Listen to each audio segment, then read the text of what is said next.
the cellular, the different types of cells. We have macrophages. Okay, so this is a macrophage.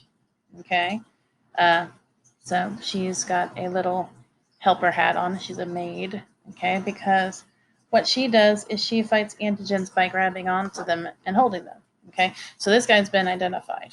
Okay, as an antigen, she's gonna just like, hey, you know what? I gotcha. You know, I'm gonna hold on to you right now. Okay. And then this is going to hold on to it until the lymphocytes come. Okay. Now this thing could destroy antigens, you know, sometimes, but the biggest thing that destroys antigens are the lymphocytes. Okay. And we have two of those, right? So we have this guy right here. Okay. This is a white blood cell. Okay. The reason why it has a little knife and stuff like that is that it is, this is from a show called Cells at Work. So this is the Cells at Work version of a white blood cell. And so what this guy's job is to, let me check my notes here, hold on. Okay. So this is a white blood cell that functions in immunity. And when these guys, they pretty much seek out any antigen that's in the body, a germ or a bacteria. And as soon as they see it, it's just like, die, die, die, die, die. They are going to destroy it. Okay. Now with these guys, these are killer T cells. Okay. You can see it says kill up there. And these are another type of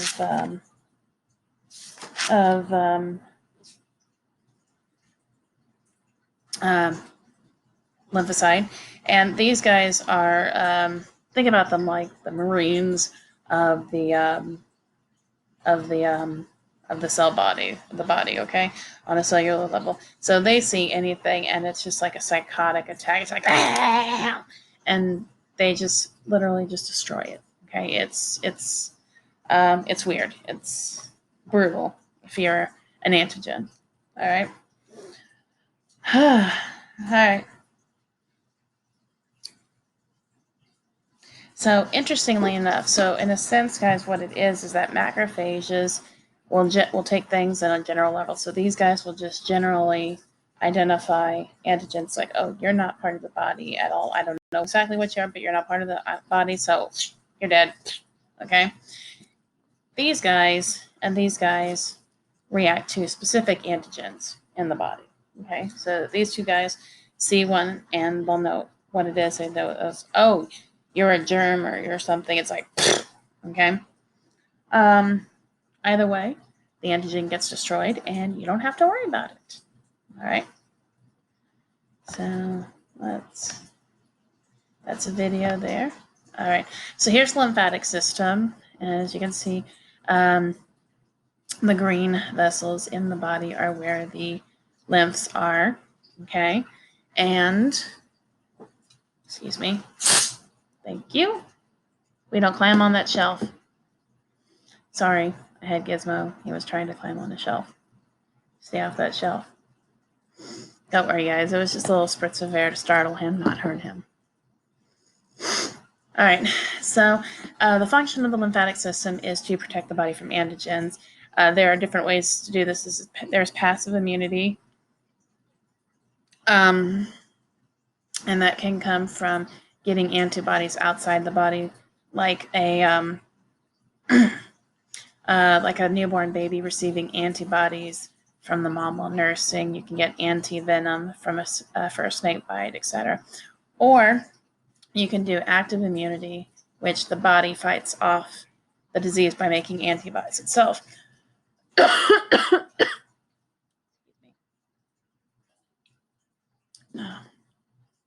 All right. So the antibody is important because these guys help identify antigens that need to be destroyed. Okay. So what they'll do is there are these things right here, these little Y-shaped things, and they're usually produced by B cells. Okay. But they can be produced elsewhere as well. And sorry. And so what happens is when an antibody sees an antigen, it's going to say, hey, you know what? You need to be eliminated. So I'm just going to make sure you get marked for destruction. And so it latches onto the antigen as it's floating around. And then, you'll have, one of these guys or one of these guys. And they'll come by and they'll just kind of eat it up. Okay. So that's active immunity. Cell-mediated immunity. This can be from a autoimmune disease or a tumor. Autoimmune disease is where your body has trouble differentiating between foreign cells or foreign invaders and the body's own cells. It just starts attacking the cells themselves.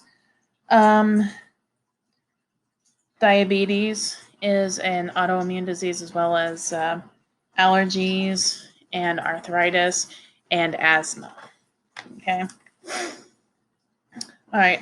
Humoral immunity takes place between the cells and relies on humors like blood and lymph.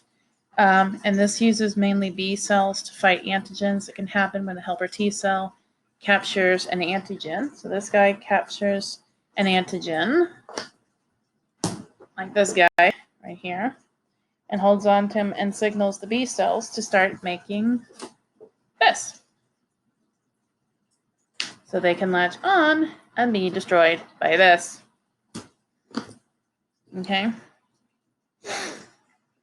So on 408, there's a nice little story about how this immunity works in the body, and it's a good read. Okay. So sometimes, people, get vaccinations. Now, I know there's a lot of controversy over this, but a vaccination, you expose the person to a particular antigen, usually a virus, by giving them a dead pathogen injected into their body, or an extremely weakened one, and then your body will produce the antibodies. So here's your weakened one. This guy produces antibodies to start the immune response, and then you build up an immunity that way. Flu vaccine is a common one that's done every year. I had my flu vaccine in December against 4 different strains of flu virus. And again, there's a controversy about, vaccines called autism, but that has not been proven in the scientific community. In fact, the doctor who claimed it, turned out that they were giving false information. So vaccines are important for those who, it's a herd thing, a herd mentality. It doesn't affect those mainly who get the vaccines or protect them. It actually helps those who can't get vaccines, like people who have immune compromised systems, or very young or very old who can't take vaccines. By people who take vaccines, then you're protecting them by not getting them sick. It's sort of like with the coronavirus. Stay away from people who are sick. You don't want to get sick because you can spread it to other people without having any symptoms, and that can affect people who are at high risk. All right, so here's a little more about vaccines and stuff, what we talked about. And it is important to get vaccines. Some people, again, believe there's a correlation between the MMR, the measles, mumps, rubella vaccine, and autism. The original doctor made the claim in 1988. It was later shown that the doctor ignored data that conflicted with the hypothesis. As a result, with all these people now not giving their children vaccines, diseases that we eradicated are now starting to come back, like measles. We're even finding that in the Houston area. But again, we talked about why we give vaccines. It's to help those who can't get vaccines. All right. All right. So other systems are involved in immunity. Again, the skin is the first line of defense. Muscles push the lymph through the vessels to get them everywhere. Bone marrow produces the lymphocytes. So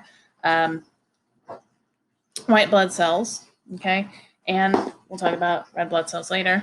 These guys are produced in the bone marrow. Circulatory system circulates everything, and the digestive system helps to protect your body as well. All right, so that is it. So again, guys, please make sure you look at the review questions for this chapter, and be sure to get them to me before the start of next class. Have a good day.